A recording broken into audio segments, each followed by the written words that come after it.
Valentine day आज इसे प्यार, गुलाब, गिफ्ट और रिश्तों के त्योहार के रूप में पूरी दुनिया में मनाया जाता है। लेकिन बहुत कम लोग जानते हैं कि इसकी शुरुआत रोमांच, संघर्ष और खून से जुड़ी हुई एक लंबी ऐतिहासिक कहानी से हुई थी। ईसाई धर्म के प्रभाव से पहले प्राचीन रोमन साम्राज्य में फरवरी के मध्य के आसपास ल्यूपरकेलिया नाम का एक त्योहार मनाया जाता था। ये त्योहार प्रजनन, शुद्धिकरण और उर्वरता से जुड़ा माना जाता था।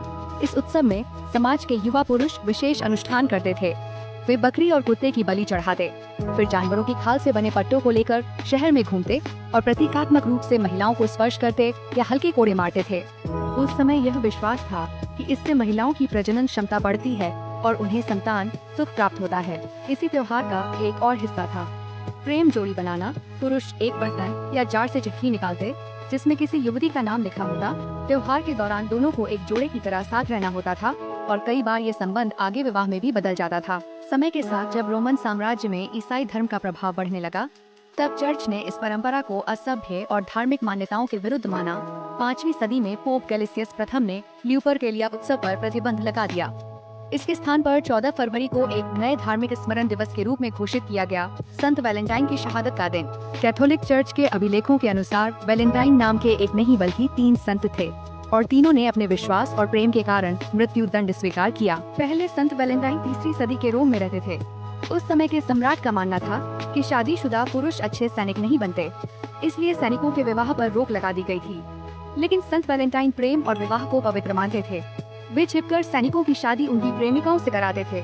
जब यह बात राजा को पता चली तो उन्हें गिरफ्तार कर लिया गया और अंततः उनका सिर कटवा दिया गया। दूसरे संत वैलेंटाइन एक पादरी थे। जब रोमन शासक ने उन्हें अपना धर्म छोड़ने का आदेश दिया तो उन्होंने साफ इनकार कर दिया। उन्हें नजरबंद कर दिया गया था। कहा जाता है कि कैद के दौरान उन्होंने एक अंधी लड़की की आंखों की रोशनी वापस ला दी। इस चमत्कार से प्रभावित होकर उस परिवार ने ईसाई धर्म अपना लिया। जब ये खबर फैली तो शासक ने उन्हें मौत की सजा दे दी। तीसरे संत वैलेंटाइन इटली के टेरिन शहर के एक बिशप थे। वे लोगों का इलाज करते और अपने विश्वास का प्रचार करते थे। उनके प्रभाव से कई लोग ईसाई धर्म अपनाने लगे। शासकों ने उन्हें गिरफ्तार किया और धर्म बदलने को कहा, लेकिन उन्होंने मना कर दिया।